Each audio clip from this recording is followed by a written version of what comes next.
Je lis au nom de Jésus. La Bible dit ceci. L'Éternel parla à Moïse et dit, envoie des hommes, un de chaque tribu, choisis parmi les chefs, pour explorer le pays de Canaan que je donne aux Israélites. Verset 3. Moïse envoya des hommes depuis le désert de Paran, comme l'Éternel lui avait demandé. C'étaient tous des chefs des Israélites. Voici leurs noms. Pour la tribu de Ruben, Chamois, fils de Zakour. Pour la tribu de Siméon, Shaphat, fils de Hori. Pour la tribu de Juda, Caleb, fils de Yéphoné. Pour la tribu d'Éphraïm, Oshéa, fils de Noun. Pour la tribu de Benjamin, Palti, fils de Raoult. J'ai débordé un peu. On devrait s'arrêter au verset 8. La Bible dit qu'ils étaient sortis d'Égypte et Dieu avait ordonné à son serviteur, Moïse, d'envoyer des hommes de chaque tribu pour aller explorer, pour aller faire une reconnaissance sur le territoire de Canaan. Canaan que nous, les chrétiens, nous chantons, qui était la terre promise que Dieu avait donnée aux fils d'Israël après leur sortie, après leur départ d'Égypte. Dieu leur avait promis de leur donner la terre où coule le lait et le miel, Canaan. Mais cependant, cette terre-là était habitée par d'autres peuples qui ne craignaient pas Dieu, qui ne croyaient pas en Dieu. Les incirconcis, comme la Bible les décrit. Il y avait d'autres peuples, mais ce peuple-là, c'était des peuples rebelles à l'Éternel. C'était des peuples qui étaient remplis d'idolâtrie.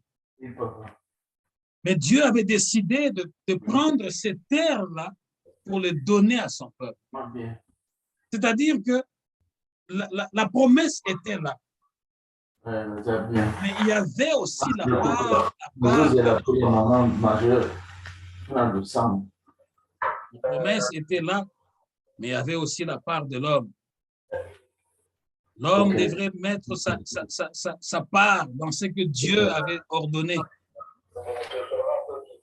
La Bible dit que Moïse avait choisi, dans chaque tribu, Moïse avait choisi un chef. Pour toutes les 12 tribus d'Israël, Moïse avait choisi un chef, chaque tribu. Il leur avait confié la mission d'aller explorer ces terres, d'aller espionner et de rentrer et de faire le rapport. Ils étaient tous partis, les 12 chefs de chaque tribu. Ils ont effectivement espionné, ils ont exploré Canaan. Ils ont vu que exactement Canaan, c'était vraiment la terre où coule le lait et le miel. C'était la terre de toutes les bénédictions. C'était la terre était fertile. Il y avait une verdure, tout ce qui poussait, tout ce qu'on plantait poussait vraiment avec beaucoup de vitamines. C'était une terre vraiment bénie de l'Éternel. Mais cependant, la terre était remplie, était habitée par des gens qui ne craignaient pas Dieu. Les 12 sont partis en mission et les 12 sont revenus sains et saufs de la mission. Pourquoi? Parce que la main de Dieu était avec eux. Mais qu'est-ce que nous retenons parmi les chefs de 12 tribus? Au verset 6, la Bible dit, pour la tribu de Juda, Moïse avait choisi Caleb, fils de Yéphoné. Aujourd'hui, nous allons nous attarder sur Caleb. Parmi les 12, il n'y avait que 2, Caleb et Josué, qui se sont distingués. Et nous parlerons de Caleb. Ils se sont distingués. Peuple de Dieu, je voudrais vous dire, notre souhait est que tu fasses partie des femmes d'exception, des hommes d'exception, afin que lorsqu'on parlera de toi, même après ta vie, qu'on dise vraiment, celle-là, elle était exceptionnelle. Celui-là, il était exceptionnel. Tu ne pouvais pas le rencontrer dans le tralala. C'était un homme logique. Il savait, il avait les pieds dans ses bottes. Il savait ce qu'il voulait. Il n'était pas quelqu'un qu'on pouvait tirer au bout du nez. Ça, c'était Caleb, c'était Josué. Les deux se sont distingués parmi les 12 qui étaient partis. Nous allons lire toujours le même chapitre 13, mais au verset 30 à 31. Nombre 13, verset 30 à 31. La Bible dit ceci. Alors Caleb essaya de faire taire le peuple qui commençait à s'en prendre à Moïse. Il lui dit, allons-y, faisons la conquête de ce pays, car nous en sommes capables. Verset 31. Mais les hommes qui l'avaient accompagné disaient, nous ne sommes pas en mesure d'attaquer ce peuple, car il est plus fort que nous. Caleb essayait de convaincre ses compagnons qui étaient partis avec lui en mission. Il dit, ne dites pas ça, vous allez décourager tout le monde. Nous sommes capables d'aller sur ces terres-là et de vaincre. Pourquoi? Parce que Caleb s'était référé de tout ce que Dieu avait fait depuis qu'ils sont partis de l'Égypte. Il a vu comment la main de Dieu s'est déployée pour faire tomber le Pharaon et toute sa cavalerie dans la mer. Il a vu comment Dieu les a nourris dans le désert. Il a vu comment Dieu les a épargnés de tomber entre les mains de leurs ennemis. Caleb a vu ça et il est demeuré ferme. Est-ce qu'aujourd'hui, nous avons encore des gens qui sont fermes dans leur foi? Ou bien nous sommes en face des gens qui sont sentimentaux?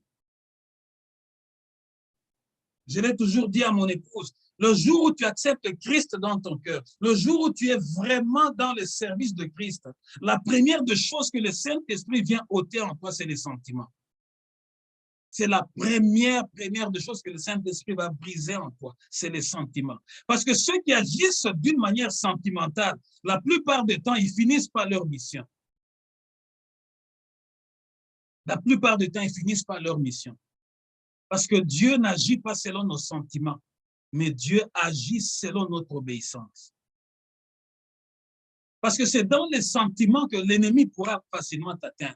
C'est dans les sentiments que l'ennemi pourra facilement te briser. C'est dans les sentiments que l'ennemi pourra facilement te détruire ou détruire ton étoile. Parce que tu auras une révélation. Mais ayant la révélation, tu continueras à douter. Ah non, après tout, c'est mon frère de sang. Après tout, c'est toujours ma sœur.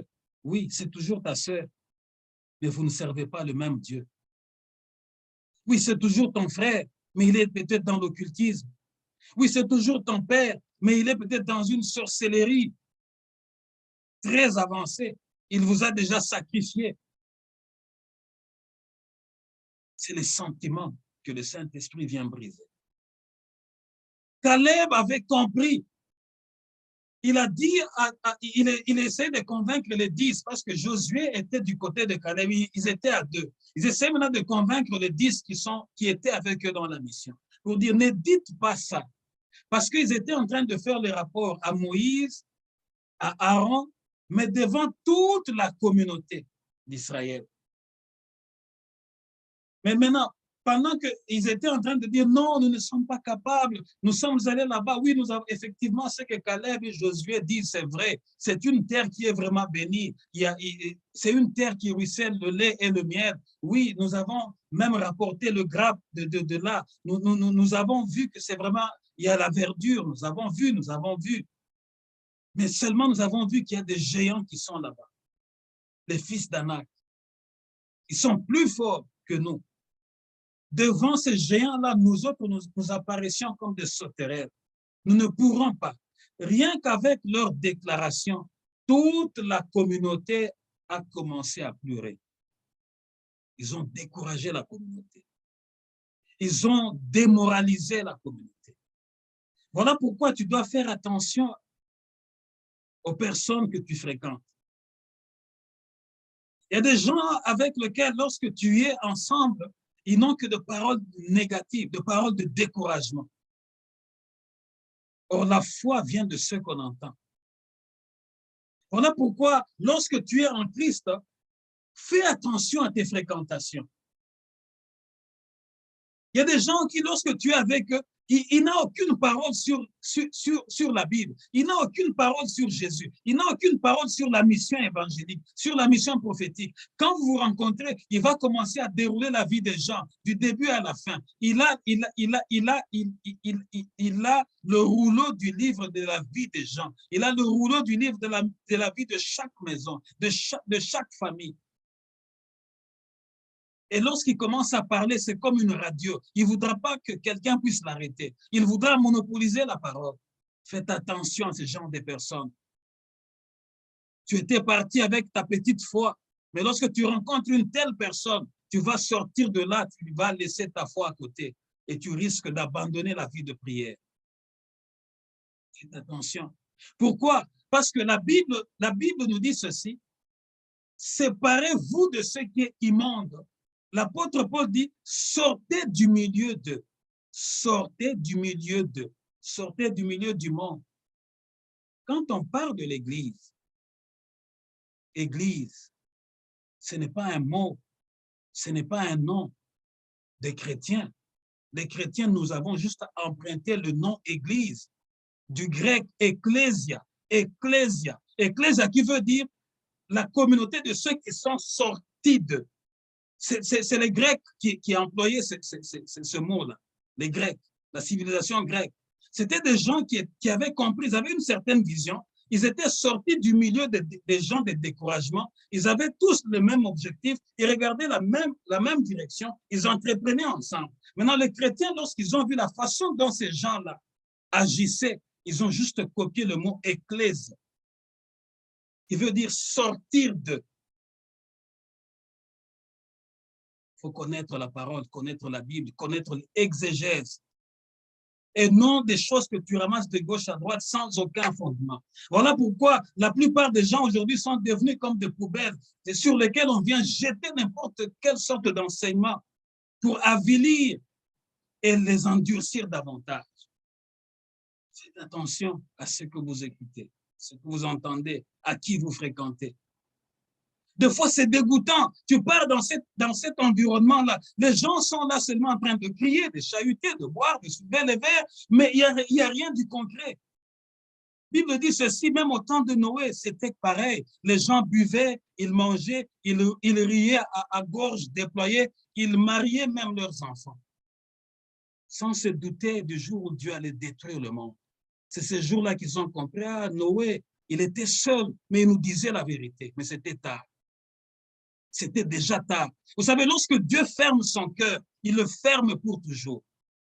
Voilà pourquoi nous qui sommes du temps de la grâce, lorsque la parole vient dans ta maison, lorsque vous avez le privilège aujourd'hui avec la technologie, je suis ici, d'aucuns sont ailleurs, dans chaque quartier éparpillé, mais la parole te suit dans ta maison. Dispose-toi. Caleb essayait de convaincre.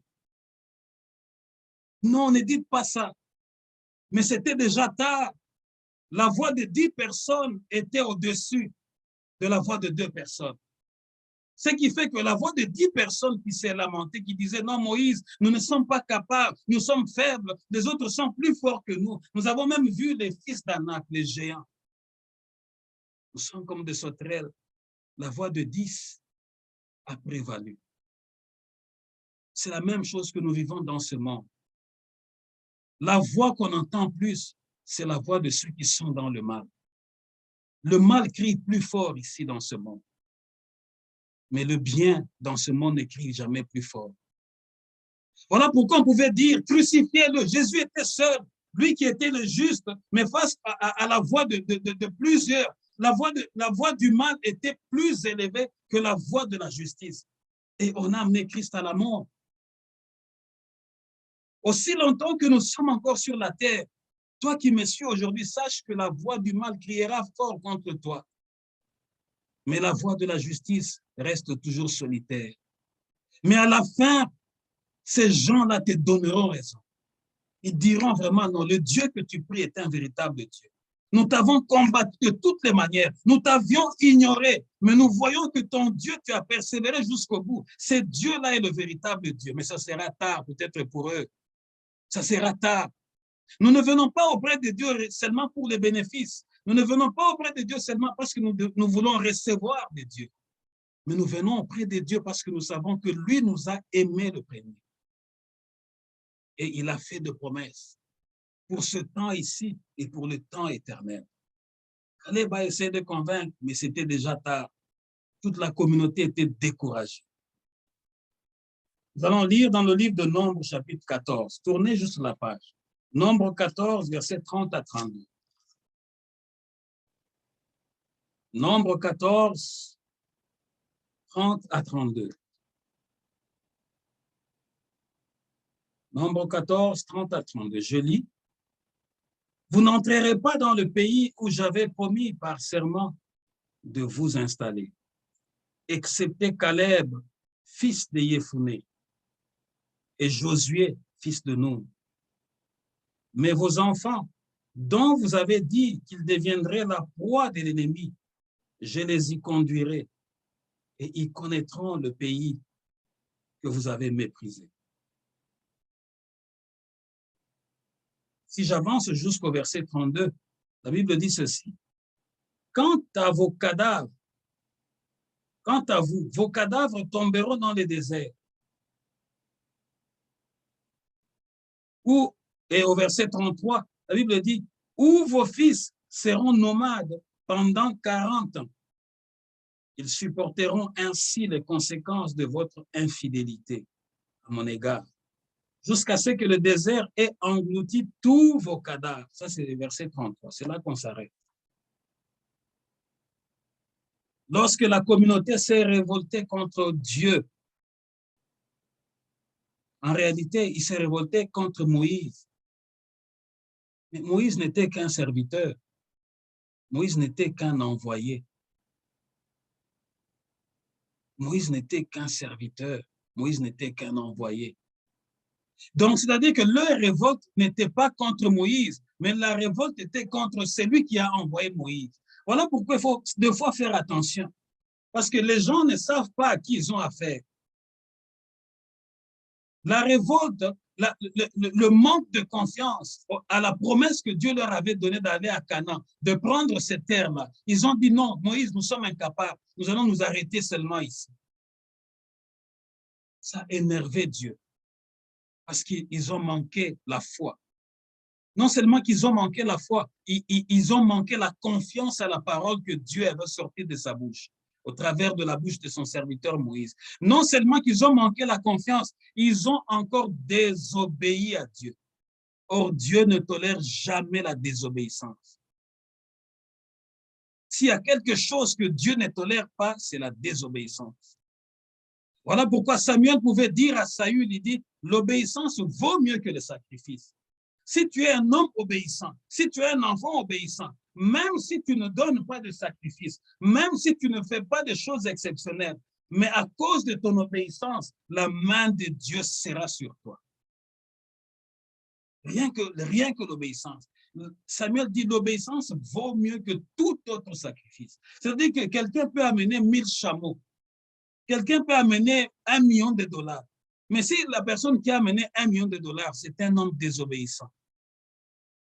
Et celui qui vient juste sans rien, mais c'est un homme obéissant, Dieu entendra la prière de celui qui n'a rien entre ses mains. Et celui qui a 1 million sera davantage maudit. Pourquoi? À cause de la désobéissance. À cause de leur désobéissance, Dieu a parlé. Dieu a décrété. Il dit, vous n'entrerez plus jamais à cette terre-là de promesse, excepté Caleb, fils de Yéphuné et Josué. Dieu a décrété, il dit, il n'y a que Caleb et Josué qui étaient avec vous pendant que vous êtes allés explorer. Ils vont entrer, ils vont manger, ils vont goûter, ils vont expérimenter ma grandeur sur cette terre-là. Mais vous autres, toute la communauté, peu importe le nombre, si Dieu veut raser, il rase. Là, c'était tout un peuple qui était sorti de l'Égypte. Mais Dieu a dit qu'ils ne vont plus entrer. Pourquoi? À cause de 10 personnes qui les ont découragés. Ça fait rater, ça fait tuer la multitude de gens. Des milliers de gens sont morts. Parce que Dieu avait décrété. Peuple de Dieu, lorsque nous agissons avec prudence, avec sagesse. Parce que lorsque Dieu décrète quelque chose, il peut raser toute une nation. Parce que c'est lui le créateur. Ça ne lui coûtera rien de raser toute une famille. Ça ne lui coûtera rien de raser toute une nation, tout un peuple, toute une race. Parce que c'est lui l'auteur de la création. Il dit excepté. Mais il dit ceci pendant qu'il décrétait, il dit, ce sont vos fils que vous dites aujourd'hui, ils sont faibles, ils seront dévorés par les méchants qui sont là-bas.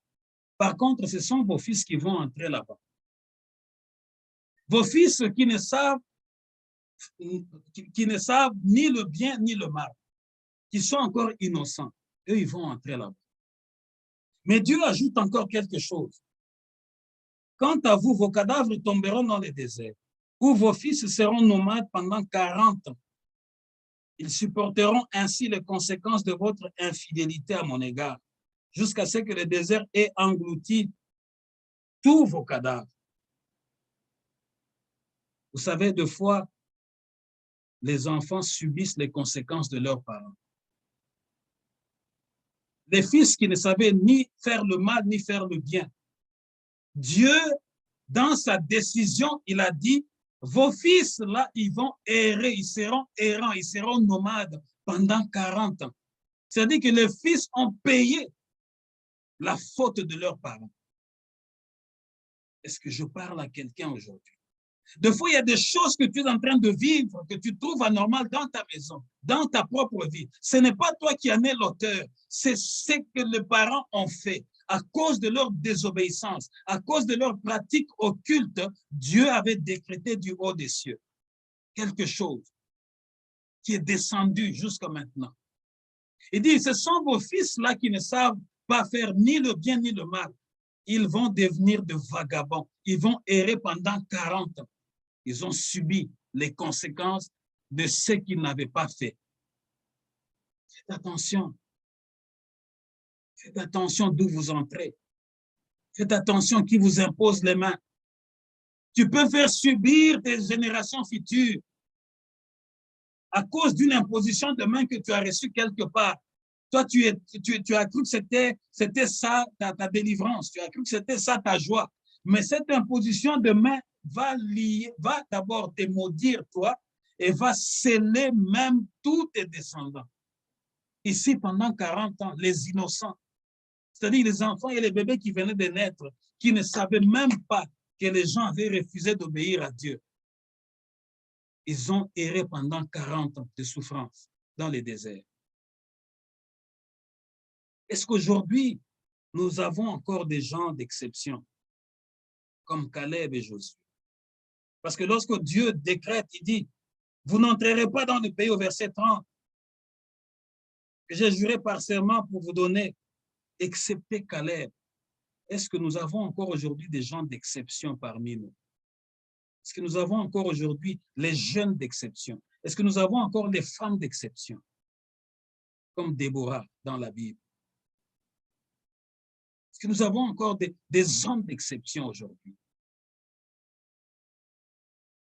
Des hommes qui ont la foi. Malgré la tempête, il est là. Malgré ceci, il est là. Est-ce que nous avons encore des jeunes de foi aujourd'hui qui peuvent tenir contre vents et marées?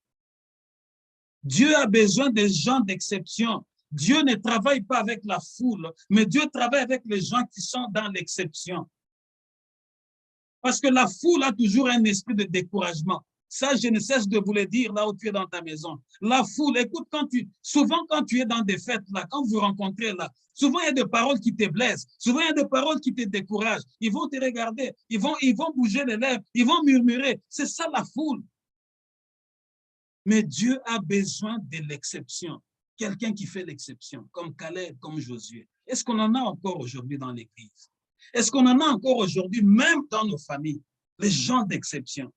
Les gens sur lesquels nous pouvons compter pour dire, vraiment, lui, s'il dit, non, je crois à ce que lui dit. Ou bien nous sommes en face des gens qui sont tantôt plutôt, des gens qui n'ont aucune position. On le tire au bout du nez. Ah oui, c'est seulement ce que vous avez dit là. Des gens qui n'ont aucune position. Des gens qui ne sont là que pour acclamer. Caleb n'était pas là pour acclamer. Caleb était là pour obéir à la voix de Dieu. Voilà pourquoi Dieu a dit, excepté Caleb et Josué. Dieu les a mis dans l'exception. Est-ce qu'aujourd'hui, Dieu, en parlant de toi, peut dire, excepté Dadi, excepté Malaïka? Est-ce que Dieu peut dire ça de toi? Une femme d'exception. Est-ce que Dieu peut dire de nos enfants que ce sont des enfants d'exception?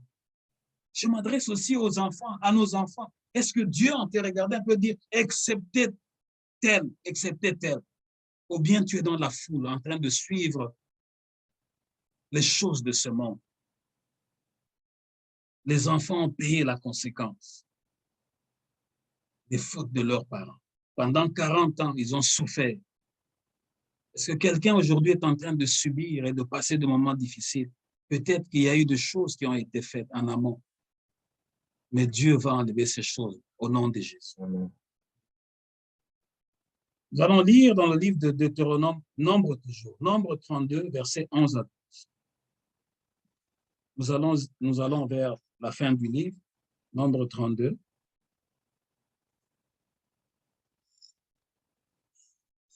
« 11 à 12. Nombre 32, 11 à 12.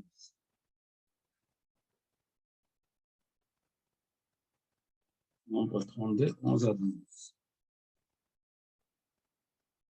La Bible dit ceci, « Jamais ces hommes qui sont sortis d'Égypte et qui ont aujourd'hui 20 ans et plus ne verront la terre que je promise par serment à Abraham, à Isaac et à Jacob, car ils ne m'ont pas obéi fidèlement. Excepté Caleb, fils de Yéphuné, le Kénésien, et Josué, fils de Nun, qui ont fidèlement obéi à l'Éternel. » Lorsqu'ils ont irrité Dieu, vous voyez que le même passage ici, le même serment ici, c'est le même serment que Dieu a fait lorsque nous venons de lire dans le livre de Nombres, au verset 30. C'est le même serment, tellement que le cœur de Dieu était touché. Comment ce peuple, je l'ai sorti aux mains du Pharaon, le Pharaon qui était comme un Dieu aussi sur la terre.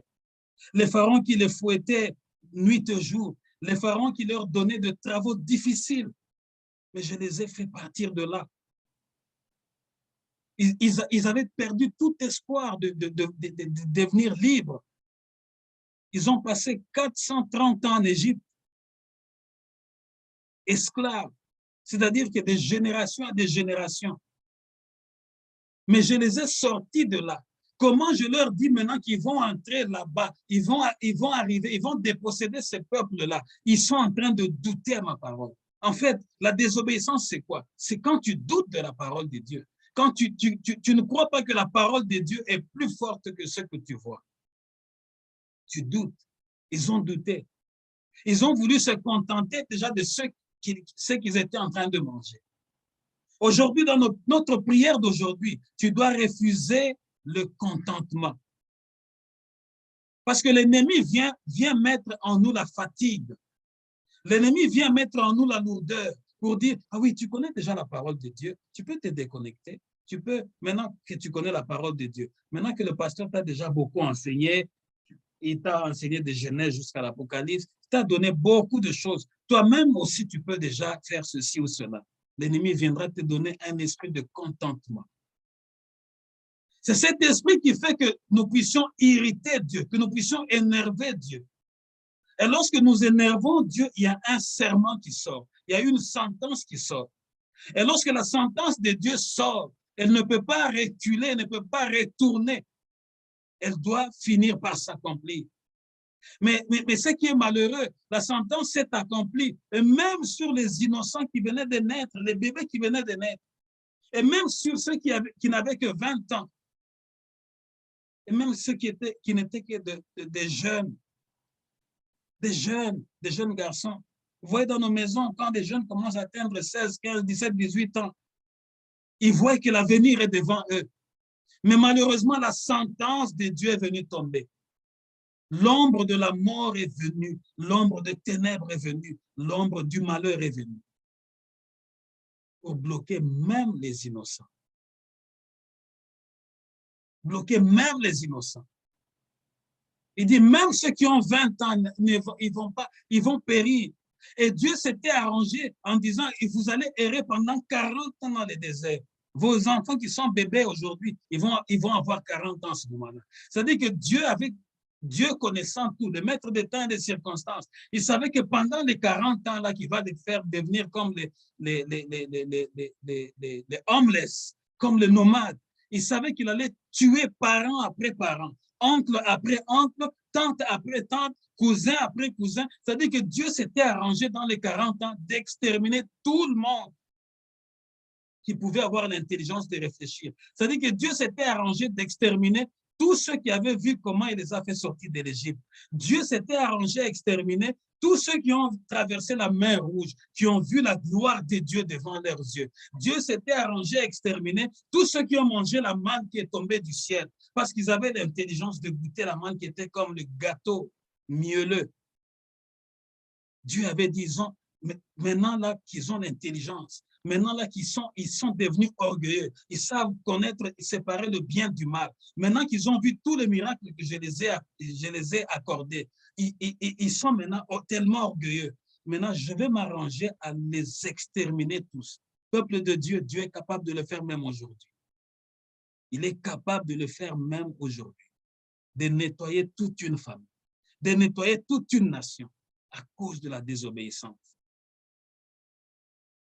Mais le malheur, lorsque Dieu le fera, il ne le fera pas seulement qu'aux orgueilleux. Il va descendre même jusque sur les enfants des orgueilleux, même sur leurs générations futures.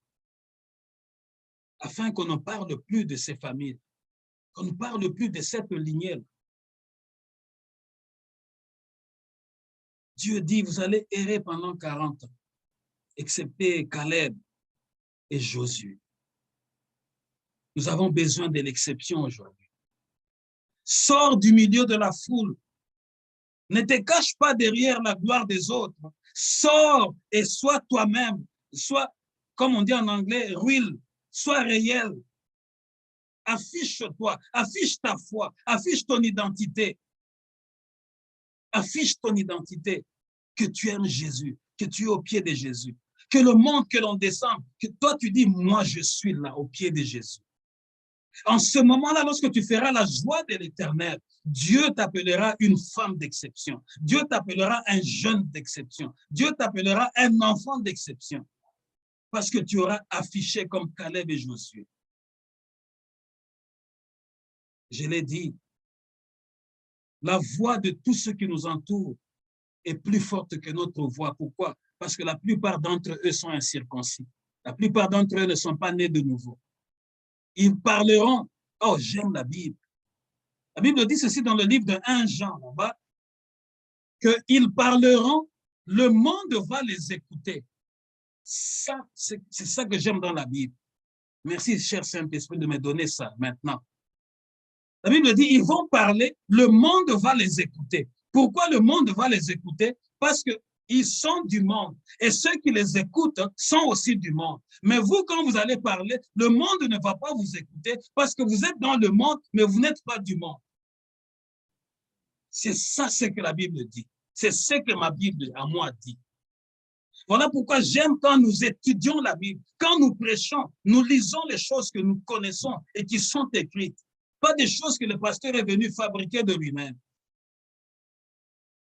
Le monde les écoute parce que eux et ceux qui les écoutent sont du monde. Mais toi, le monde, regarde quand tu dis le monde ne t'écoute presque pas. Ne t'inquiète pas. C'est le signe qui donne que tu ne fais pas partie de ces lots-là. Tu ne fais pas partie de leur groupe-là. Toi, tu es dans l'exception. Or, ce qui fait partie de l'exception, souvent l'exception, ce n'est pas une grande quantité.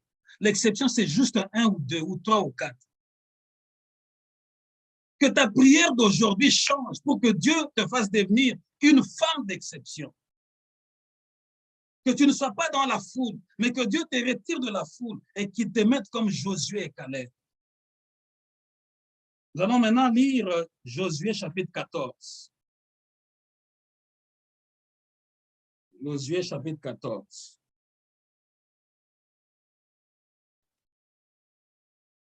Versets 6 à 14. Josué chapitre 14, versets 6 à 14.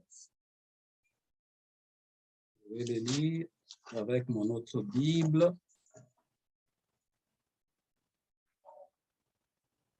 Je vais le lire dans une version que j'aime beaucoup, MacArthur. Une très bonne version, MacArthur, pour les études bibliques. Josué chapitre 14, versets 6 à 14. La Bible dit ceci. Le fils de Judas s'approchèrent de Josué à Gilgal. Et Caleb, fils de Jephuné, le Kénisien, lui dit, tu sais que l'Éternel a déclaré à Moïse, tu sais ce que l'Éternel a déclaré à Moïse, homme de Dieu. Vous voyez avec quel respect Caleb parle de Moïse. Il dit ceci. Et Caleb, fils de Jephuné, le Kénisien, lui dit, il parle à Josué. Tu sais ce que l'Éternel a déclaré à Moïse, homme de Dieu, à mon sujet, et au tien, à toi, Josué, à Kades Barnea. J'étais âgé de 40 ans lorsque Moïse, serviteur de l'Éternel, m'envoya de Kades Barnea pour explorer le pays. Je lui fis un rapport avec droiture de cœur. Mes frères qui étaient montés avec moi découragèrent le peuple, mais moi, je suivis pleinement la voie de l'Éternel, mon Dieu. Je m'arrête d'abord là. Il dit, mes frères qui étaient partis avec moi, nous étions 12 chefs, parce que Moïse avait tiré dans chaque tribu, il avait pris un chef. Il dit, mes frères, Josué, rappelle-toi, mes frères, nos frères qui étaient allés avec nous, lorsque j'étais en train de faire le rapport, ils ont découragé le peuple. Ils ont découragé le peuple. Est-ce que quelqu'un aujourd'hui a un esprit de découragement? Sors du milieu de cet homme, sors du milieu de cette femme-là. Quelqu'un qui ne voit que les choses en noir. Quelqu'un qui n'est même pas capable de oser. À peine tu veux oser. Ah non, laisse. Tu sais que l'autre là, ton oncle, notre oncle là, d'ailleurs, il avait fait ça, il avait échoué en telle année. Tu sais que notre papa là, il commence à te rappeler beaucoup d'histoires. Ça te met ça te mélange, comme on dit ici. Et tu abandonnes. Ah, laisse. Vous croyez que votre assemblée là va grandir? Non, vous n'êtes que 5, vous n'êtes que 6. Mais tu vois, les autres là avaient aussi 5, 6 personnes. Ils se sont dispersés. Où sont-ils encore? Esprit de découragement.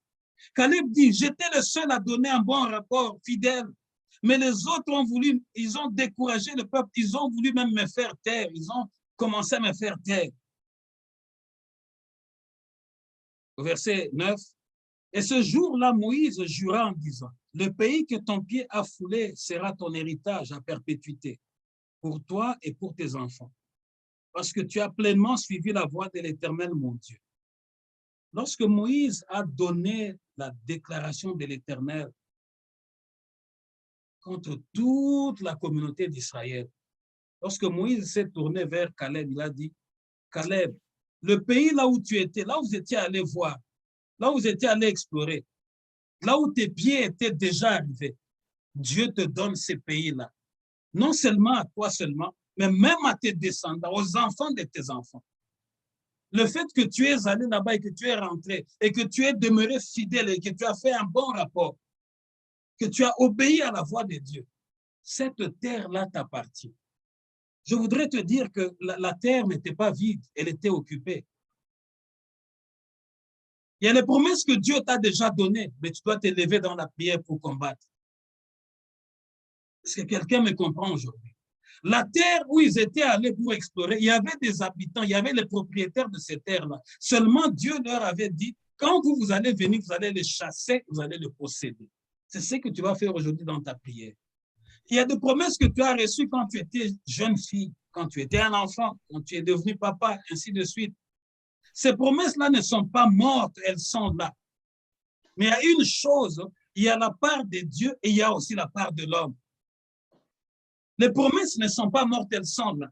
Voilà pourquoi tu vois les gens, les touristes ecclésiastiques, les touristes des églises, ils partent ici, ils partent là-bas, elle part ici, elle part. Pourquoi? Parce qu'elle voit que, ah, on m'avait déjà dit ceci, mais ça n'arrive pas. Je vais encore aller voir là-bas. Ah, on m'avait déjà dit, mais ça, elle va encore voir là-bas. Échange des églises.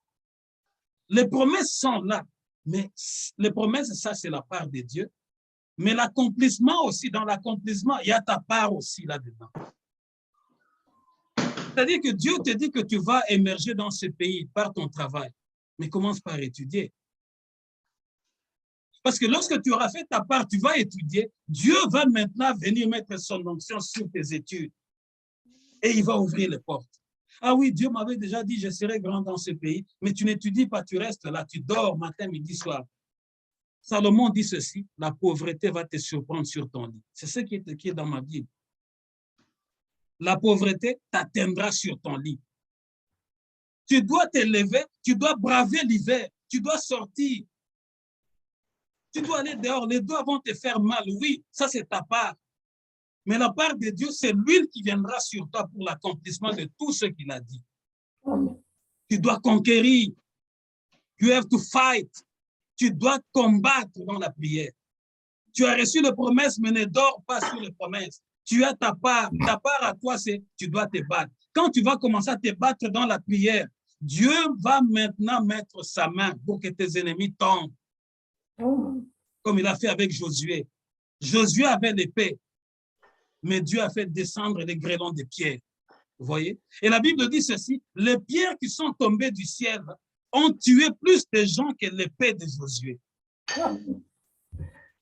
Les promesses sont toujours là, mais il y a ta part.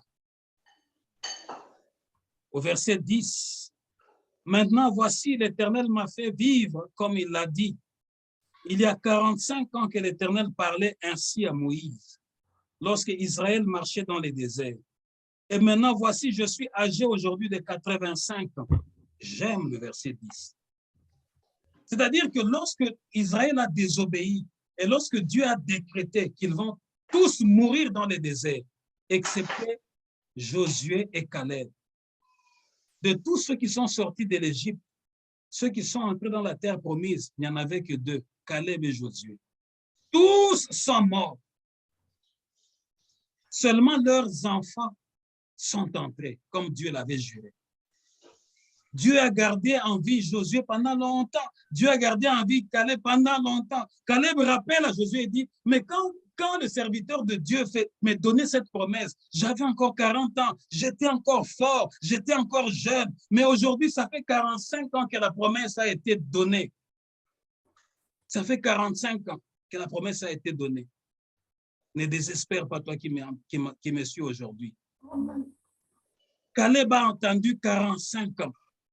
Je ne connais pas quel est ton âge, mais je m'adresse à toi. Ne désespère pas. Il a attendu car quand la promesse est sortie, il était encore jeune. Il avait 40 ans. Mais 45 ans après, il rappelle à son frère Josué, dit, tu te souviens de ce que Moïse m'avait dit en ces temps-là? Plus de 4 générations passées. Il m'avait dit que ces terres ici seront à moi et à mes descendants. Je voudrais te dire que Caleb, spirituellement parlant, bibliquement parlant, le nom de Caleb signifie lion. Caleb, son nom signifie lion. Or, Dieu, en créant les animaux, il a fait du lion le roi de tous les animaux. Le lion ne recule pas devant l'obstacle. Tu peux avoir un éléphant. Regarde, suivez souvent les documentaires sur Canal Géographique. Un éléphant, mais le lion finira par mettre un éléphant par terre. Pourquoi? Parce que lorsque le lion voit l'éléphant, le lion ne regarde pas la taille de l'éléphant, mais le lion voit la viande qu'il va manger. Vous voyez? C'est de cette façon-là que tu dois regarder les épreuves qui sont devant toi. Toi, ne regarde pas la grandeur de l'épreuve, mais toi, regarde la grandeur de la victoire que Dieu t'a déjà donnée. C'est ça l'esprit qui est dans le lion. Et c'est le même esprit qui habitait dans Caleb. Parce que son nom, bibliquement parlant, signifie lion. Les lions ne reculent pas. Il avait aujourd'hui 85 ans. Mais il réclame quelque chose qui lui a été donné comme promesse il y a 45 ans. Il en avait encore 40 ans. Il en avait encore 40 ans.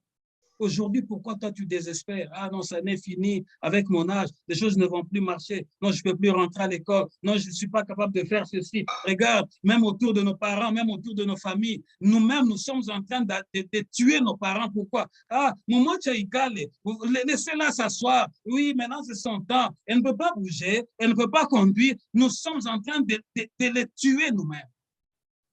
Au lieu de leur dire, maman, lève-toi, marche. Ta parole là va la lever, elle va s'élever, elle va marcher et ça va augmenter encore son séjour sur la terre. Caleb avait 40 ans. Aujourd'hui, ça faisait 45 que la promesse était donnée. Verset 11. Je suis encore vigoureux comme au jour où Moïse m'envoya. J'ai autant de force que j'en avais alors, soit pour combattre, soit pour sortir, soit pour entrer. Écoute-moi comment un vieillard de 85 ans parle. Il dit, je suis encore vigoureux, j'ai encore mes forces. J'ai autant de forces que j'en avais il y a 40 ans, il y a 45 ans. Soit pour combattre, soit pour sortir, soit pour entrer. Là où nous avons tiré notre thème, donne-moi donc cette montagne. Donne-moi donc cette montagne qui est devant moi. J'ai 85 ans, oui, c'est vrai. Ça, c'est l'âge que j'ai. Mais spirituellement parlant, j'ai encore l'énergie.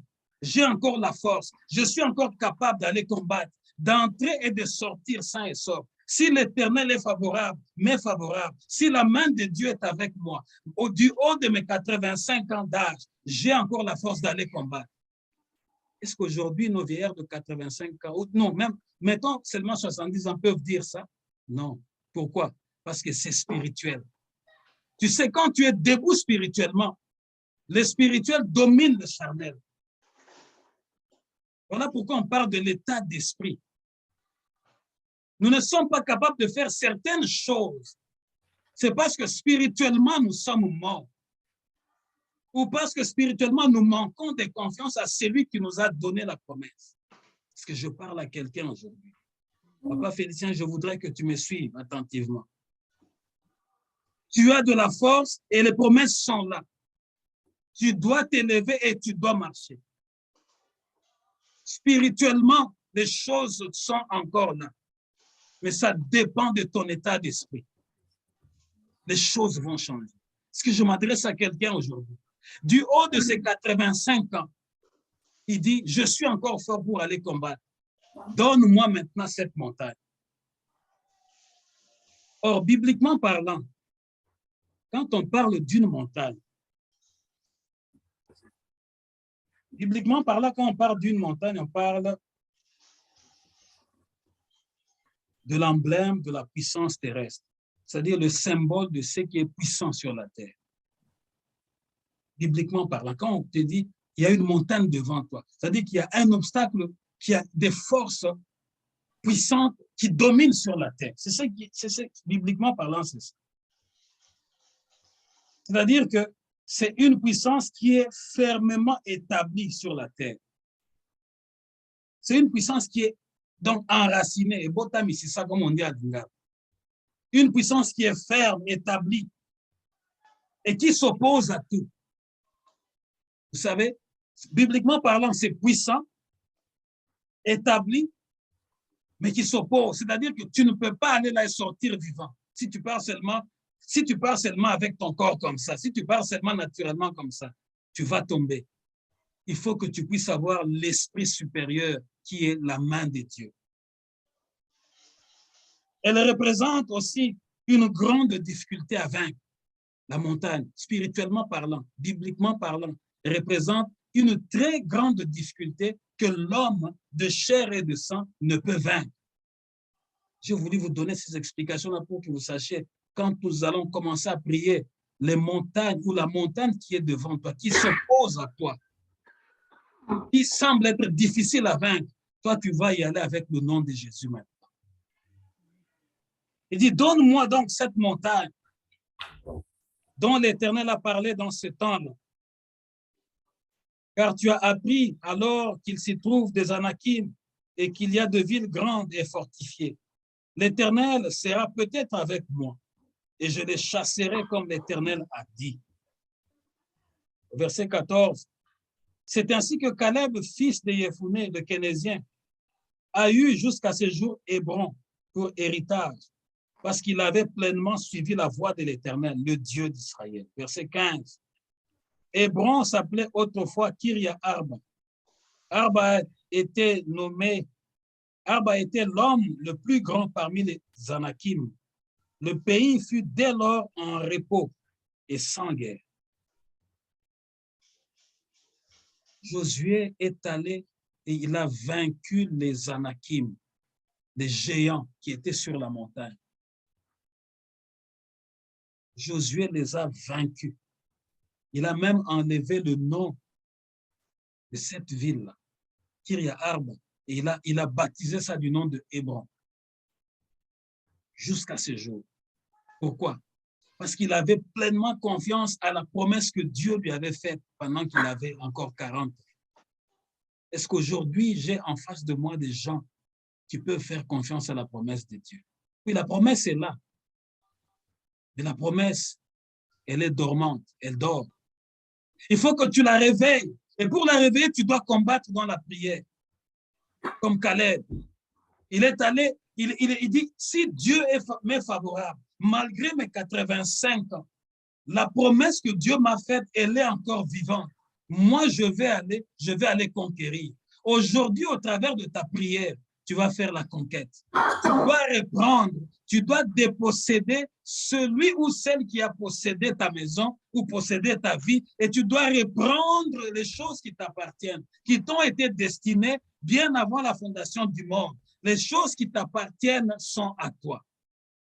Mais je vous ai dit, la montagne représente l'opposition. La montagne représente la résistance. La montagne représente la grande difficulté que tu ne peux pas vaincre facilement. Mais tu as besoin de croire en Dieu si tu veux réellement vaincre. Nous allons nous incliner dans la prière.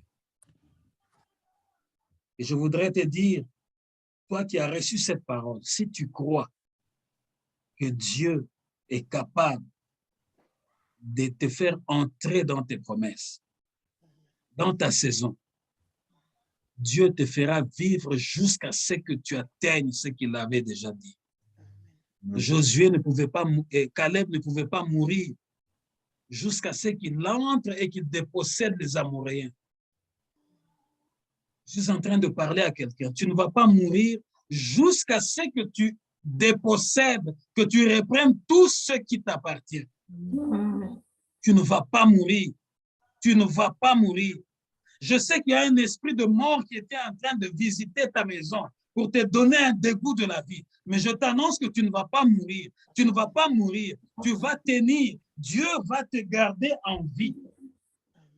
Comme il avait gardé Caleb pour que tu témoignes. Tu auras peut-être 80 ans en ce moment-là, mais tu diras, j'ai encore la force, comme au jour où le pasteur Guilhem avait prêché cette parole ici.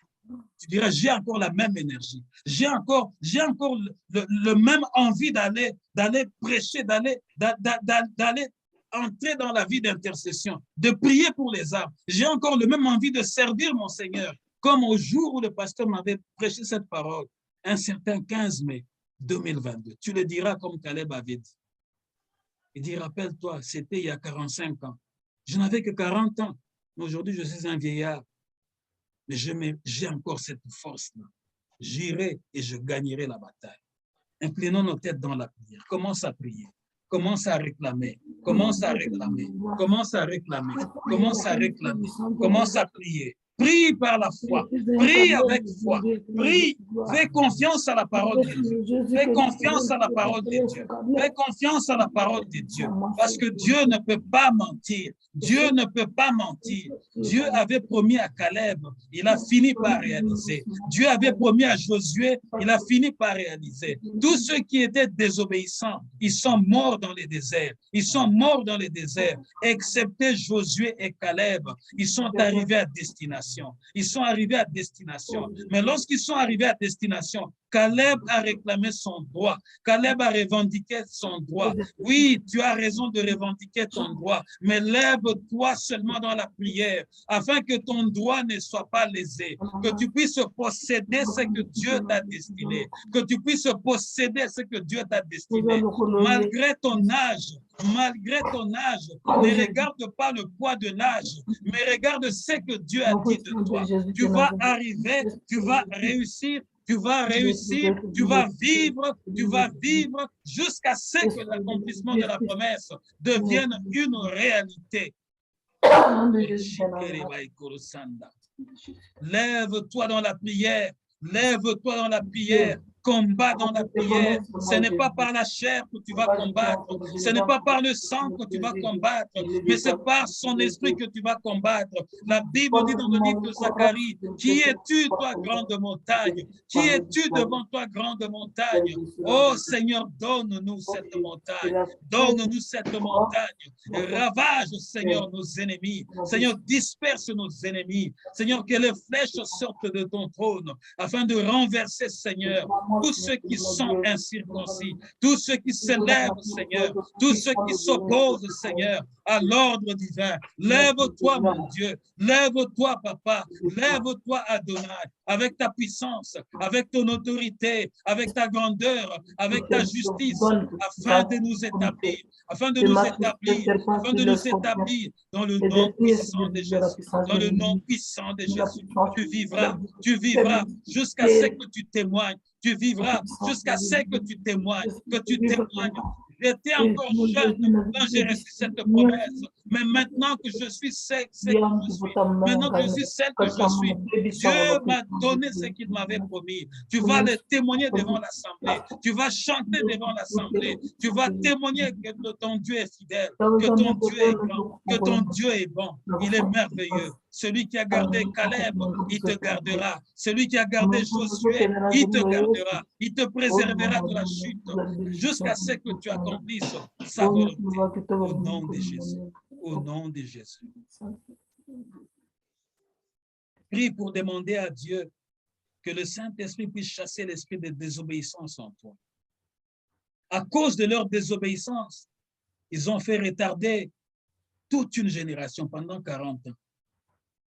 Mais non seulement leurs enfants, y compris même Josué et Caleb, ont été retardés pendant 40 ans à cause de la désobéissance des autres. Josué et Caleb qui avaient la promesse, ils ont vu leur promesse se retarder pendant 40 ans parce qu'ils devraient errer dans les déserts à cause du mal qu'ils n'avaient même pas fait. Prie pour demander à Dieu d'enlever l'esprit de désobéissance parce que les conséquences seront très, très lourdes. Prie, demande à Dieu d'enlever la désobéissance afin que ton chemin soit ouvert. Sinon, tu risques de tourner pendant plusieurs années au même endroit sans voir la lumière de l'Éternel. Prie pour que Dieu enlève l'esprit de désobéissance. Élève ta voix. Rende kuru sandara bai kuru shinda, ekere bai kuru sandara bai kuru shika, rondo sakara bai kuru skare bai shinda, randa sakara bai kuru shinda. Prie, prie avec intensité afin que l'obéissance vienne dans ta maison, que l'obéissance vienne dans ta vie, que tu fasses confiance en Dieu. Dieu seul est fidèle. Dieu seul est fidèle. Les hommes ne sont pas fidèles. Les hommes ne sont pas fidèles. Dieu est ferme. Son trône est établi dans la justice. Il accomplira ce qu'il a dit, à moins que tu changes. Mais Dieu ne changera pas. Prie pour que tu demeures fidèle. Au nom de Jésus. Au nom de Jésus. Éternel, je bénis ton peuple. Je bénis tout celui qui est venu, toute celle qui est venue. Nous sommes venus main vide, Éternel, mais nous savons que nous ne sortons pas main vide. Chacun de nous, j'ose croire qu'il a reçu quelque chose de la part du Seigneur. Seigneur Dieu, tu résistes à ceux qui sont désobéissants. À cause de leur désobéissance, Seigneur, les innocents ont payé pendant 40 ans, y compris Caleb et Josué, sont restés dans le désert 40 ans de plus. C'était dur. Mais tu leur as gardé en vie jusqu'à ce que tu aies fini avec les méchants. Tu as exterminé toute la mauvaise race, Seigneur. Mais tu as gardé les hommes d'exception. Je prie pour qu'il y ait au milieu de nous des femmes d'exception, qu'il y ait des enfants d'exception, qu'il y ait des jeunes d'exception, qu'il y ait des hommes d'exception. Ceux-là que tu vas garder, Seigneur, malgré la crise qui sévit dans ce monde, afin que lorsque nous serons à 80 ans, que nous puissions dire un certain 12 mai 2022, Dieu nous avait promis. Tu as promis que nous soyons la tête et non la queue. Tu as promis, Seigneur, que nous sommes plus que vainqueurs. Tu as promis que tout lieu que foule la plante de nos pieds, tu nous l'as donné comme tu l'avais donné à Moïse. Amen. Tu as promis, Seigneur notre Dieu, que tes bontés et ta grâce nous accompagneront tout le jour de notre vie. Amen. Tu as promis, Seigneur notre Dieu, que nous sommes une nation bénie de l'Éternel. Amen. Tu as promis, Éternel notre Dieu, que tes bontés et que ton regard sera toujours favorable et que tu feras de nous, Seigneur notre Dieu, un peuple de sacrificateurs mis à part pour ta gloire. Amen. Toutes ces promesses sont là, les promesses de réussite. Tu as promis qu'il n'y aura point de stérile au milieu de nous. Amen. Toutes ces promesses sont là. Cependant, Seigneur notre Dieu, la plupart du temps, c'est nous qui te décevons. Nous manquons la confiance. Israël avait manqué la confiance. À cause de leur manque de confiance et de leur désobéissance, tu avais puni cette génération-là jusqu'à leur extermination totale. Père, je prie pour que tu puisses avoir pitié aujourd'hui de ne pas exterminer, Seigneur, d'accorder encore une nouvelle grâce, une nouvelle faveur. Mais donne à chacun d'entre nous, Seigneur, non pas seulement de se contenter de promesses, Seigneur, qui sont écrites, mais de combattre dans la prière. Josué avait 85 ans, mais s'est tenu debout dans la foi et dans la prière, et il a reçu sa bénédiction. Jusqu'à ce jour, Hébron appartient à la descendance de Caleb. Je prie, Seigneur notre Dieu, pour ce qui est à nous, Seigneur, soit à nous. Quel que soit l'âge que nous allons atteindre, Seigneur, nous allons vivre pour témoigner que tu es fidèle. Je scelle cette parole dans le nom puissant de Jésus. Confonds nos ennemis. Bénis la semaine qui s'ouvre. Dieu des opportunités. Dieu qui repousse les limites. Donne-nous cette montagne. Renverse. La Bible dit dans le livre de Zacharie, qui es-tu, toi, grande montagne? Tu seras aplani. Seigneur, aplanis toutes les grandes montagnes qui étaient devant nous. Tous les éternels, notre Dieu, les esprits d'opposition, qu'ils soient aplanis, Seigneur. Non pas seulement aplanis, mais liés par la puissance du Saint-Esprit. Amen. Afin que nous puissions posséder notre héritage. Au nom de Jésus, nous avons ainsi prié. Amen. Amen. Acclamons l'Éternel.